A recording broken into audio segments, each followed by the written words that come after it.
안녕하세요. 축진먹입니다. 토트넘과 맨유의 치열했던 경기, 엄청난 난타전으로 진행되었는데요. 토트넘이 맨유를 꺾고 카라바오컵 4강에 진출하게 되었습니다. 과연 경기는 어땠는지 알아보도록 하겠습니다. 토트넘의 선발 라인업에서 눈여겨봐야 할 자리는 두 자리입니다. 왼쪽 사이드백에 지난 경기 좋은 활약을 보여줬던 스펜스가 선발 라인업으로 나왔으며 아치그레이와 함께 왼쪽 수비에서의 호흡을 맞췄습니다. 맨유에서 주목해봐야 할 자리는 세 자리입니다. 오른쪽 공격형 미드필더 자리에 안토니를 선발 투입했고요. 우가르테의 짝으로 마이누도, 카세미르도, 브루노도 아닌 에릭센이 자리를 잡았으며 골키퍼는 오나나 대신에 바인드르가 선발 라인업에 이름을 올렸습니다. 오늘 맨유는 토트넘 상대로 강한 전방 압박을 가져갔었는데요. 주로 압박의 방향이 왼쪽에 있는 수비수 2명, 그레이와 스펜스 쪽으로 향했습니다. 그런데 이 2명은 주발이 오른발이기 때문에 주발로 걷어내려면 노란색 방향으로 걷어낼 때가 많았고 이는 토트넘에게 좋은 건 아니었습니다. 압박당할 때는 파란색 화살표처럼 라인을 태워서 왼발로 나가는 게 한 번에 맨유의 뒷공간을 노리기 좋은데 토트넘의 왼발 수비수들은 다 부상이었죠. 토트넘도 오늘 본인들 특유의 전방 압박을 가동하면서 양 팀이 다 부드럽게 후방에서 나오는 일은 많지 않았습니다. 그러면서 양팀 수비진이 대부분 불안전한 킥으로 가운데 쪽으로 떨고 났고 거기서부터는 세컨볼 싸움이 이 게임에서 아주 중요해지죠. 이렇게 양팀이 각자의 전술로 서로를 밀어붙이는 과정에서 토트넘이 맨유의 역습을 끊어냈고 프리킥을 얻은 상황에서 포로가 과감한 슈팅을 때려봅니다. 그런데 이 바인드르의 세이브가 생각보다 애매하게 앞쪽으로 떨어졌고요. 여기서 솔랑키가 집중력을 놓치지 않고 깔끔하게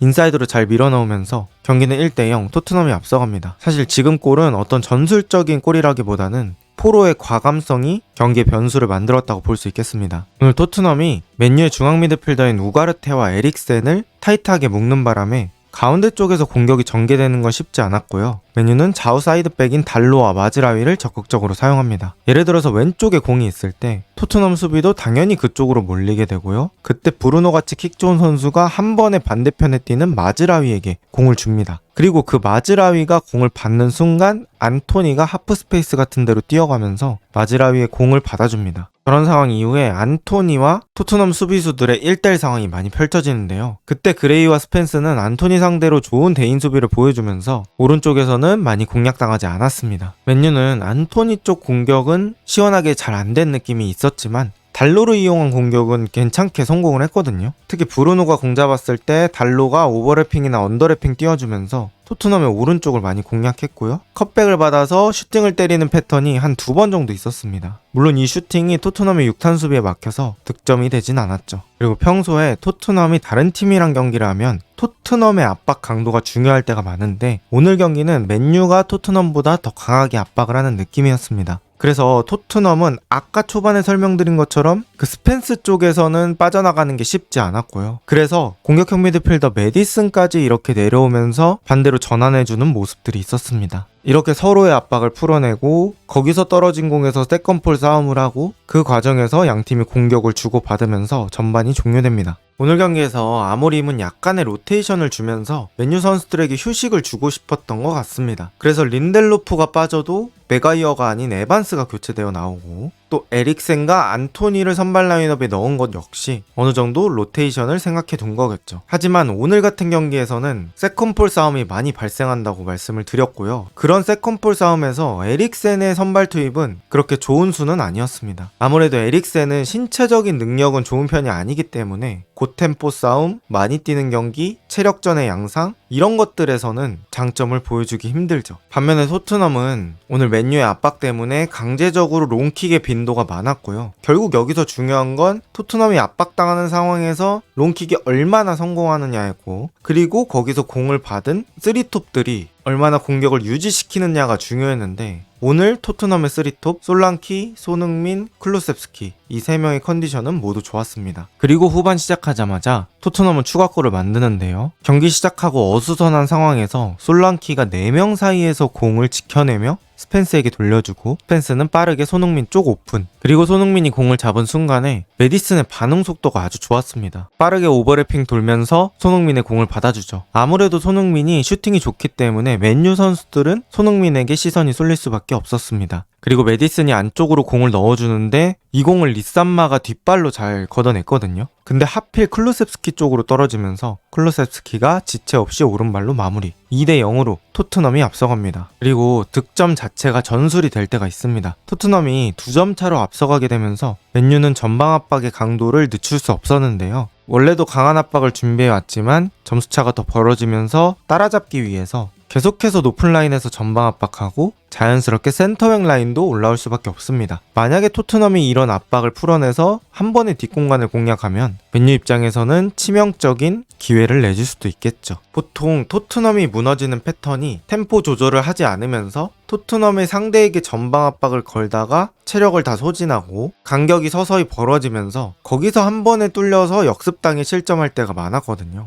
근데 오늘은 토트넘이 압박하는 입장이라기보다는 맨유의 압박을 맞받아치는 역할을 많이 했었습니다. 그러면서 그런 것들이 손흥민 같은 선수가 좋아하는 뒷공간이 만들어지게 된 원인이 되었죠. 그리고 그런 리스크에서 맨유는 실점을 하게 됩니다. 맨유가 센터백 라인까지 올려서 전방 압박을 하는 이상 적어도 공이 불편하게 나오도록 만들어야 합니다. 그리고 이런 뒷공간을 공략하는 솔랑키의 움직임이 있었고 스펜스가 잘 공을 넣어줍니다. 스펜스는 오늘 수비에서도 좋았고 어시스트까지 하는 만점 활약을 보여줬죠. 그리고 이 공을 솔랑키가 단독 개인 능력으로 득점을 성공합니다. 안쪽으로 슈팅 페이크를 2번 정도 넣으면서 가운데까지 끌고 와서 슈팅각을 잘 만들어내고요. 여기서 에반스가 다리를 벌릴 것을 예상하고 먼 포스트가 아닌 가까운 포스트 쪽으로 깔아차며 진정한 스트라이커의 면모를 보여줍니다. 이렇게 경기는 3대 0이 되고요. 그리고 3대 0이 된 이후에 맨유는 2가지의 선택지가 있었습니다. 이 경기를 내주고 체력을 아껴 주말에 있는 리그 경기를 대비하든지 아니면 주전 자원들을 투입해서 이 경기를 잡으려고 노력하는 거죠. 맨유는 후자를 선택했고요. 지르크지, 아마드, 마이노를 투입하면서 기동력을 확실하게 만들었습니다. 그리고 맨유의 이런 변화가 빠르게 효과를 만들어냅니다. 그레이가 포스터에게 공을 주는데 이 공을 오른발 쪽으로 앞으로 밀어놓으면서 잡아야 킥이 나가든 오른발 패스가 나가든 할 수 있는데 너무 몸에 바짝 퍼스트 터치를 해놓으면서 지르크지의 압박을 피하기 위해선 왼발로 무조건 패스를 해야 하는 타이밍이 나와버렸습니다. 만약에 포스터가 오른발 쪽으로 각도를 열면서 잡아놨으면 비수마에게 주는 선택지도 고려해볼 수 있었는데 골키퍼의 퍼스트 터치에 대해서 얘기하게 될 줄은 몰랐습니다. 포스터가 주발이 아닌 왼발로 드라구신에게 공을 주게 되는데 이 공을 브루노가 눈치채고 빠르게 커팅합니다. 그리고 브루노의 컷백, 가운데 있는 지르크지의 마무리. 시간은 62분이었고요. 경기는 3대 1이 되면서 맨유가 추격의 불씨를 살립니다. 그리고 7분 뒤 아마드의 적극적인 압박으로 또 한 번의 맨유의 추격골이 터집니다. 사실 이건 포스터의 명백하고 치명적인 실수였습니다. 충분히 킥을 할 수 있는 여유가 있었던 상황임에도 불구하고 아까 첫 골에서의 실수 때문인지 킥 타이밍이 늦어지면서 나와서는 안 되는 실수를 합니다. 이렇게 3대 2가 되고요. 분위기는 급격하게 맨유 쪽으로 흘러갑니다. 3대 2로 따라간 맨유의 분위기, 그리고 가르나초까지 교체 투입하면서 충분히 전방 쪽에 에너지 레벨이 올라갑니다. 그러면서 맨유는 거의 경기 막판까지 토트넘을 반코트로 몰아붙였으며 토트넘은 맨유의 진영으로 잘 진출하지 못했습니다. 그리고 그런 과정 속에서 토트넘이 경기 시간 87분 코너킥을 얻게 되는데요. 여기서 손흥민의 엄청난 득점이 터집니다. 손흥민이 의도했는지는 모르겠지만 손흥민을 제외한 모든 선수들은 일반적인 코너킥을 예상했고요. 손흥민의 이 코너킥의 궤적이 크게 감기면서 골문 안으로 빨려 들어갑니다. 토트넘이 4대 2로 앞서가고요. 이 상황에서 베리발은 헤더를 도전하고 바인드르는 이 공을 펀칭하려는 과정에서 둘 사이에 약간의 접촉이 있었지만 심판은 이걸 문제없다고 판정을 했고요. 토트넘이 경기 막판 맨유의 분위기를 가라앉히는 득점을 성공했습니다. 하지만 맨유의 마지막 투지도 대단했는데요. 아마드의 코너킥, 에반스가 이걸 머리로 잘 밀어넣으면서 경기는 4대 3이 되고 4대 3으로 토트넘의 승리로 종료됩니다. 오늘 경기는 일단 토트넘의 스펜스를 언급하지 않을 수 없는데요. 스펜스가 그동안 기용받지 못해서 체력적으로는 충분히 준비가 되어 있는 상태였습니다. 그런데 지난 소튼전부터 2경기 연속으로 어시스트를 기록하고 또 수비에서도 좋은 모습을 보여주면서 토트넘의 든든한 풀백 자원이 한 명 더 생겼습니다. 또 아치그레이 역시 어림에도 불구하고 이런 큰 경기에서 안토니를 잘 막아내면서 점점 더 1군 무대의 템포에 적응하고 있는 모습을 보여줬죠. 또 맨유는 에릭센의 선발 투입이 토트넘과의 에너지 레벨 싸움에서는 조금 아쉬운 선택이라고 볼 수 있겠는데요. 그래도 에릭센이 나가고 나서부터는 아마드의 전방 쪽 에너지 레벨로 인해서 잘 따라잡아 봤습니다. 확실히 이번 시즌 맨유의 최고의 윙어가 되고 있는 아마드입니다. 그리고 오늘 양 팀의 골키퍼를 얘기하지 않을 수 없는데요. 포스터는 좋은 선방들을 많이 보여줬지만 치명적인 실수 2개를 하면서 그 선방들이 다 잊혀지는 플레이를 했고요.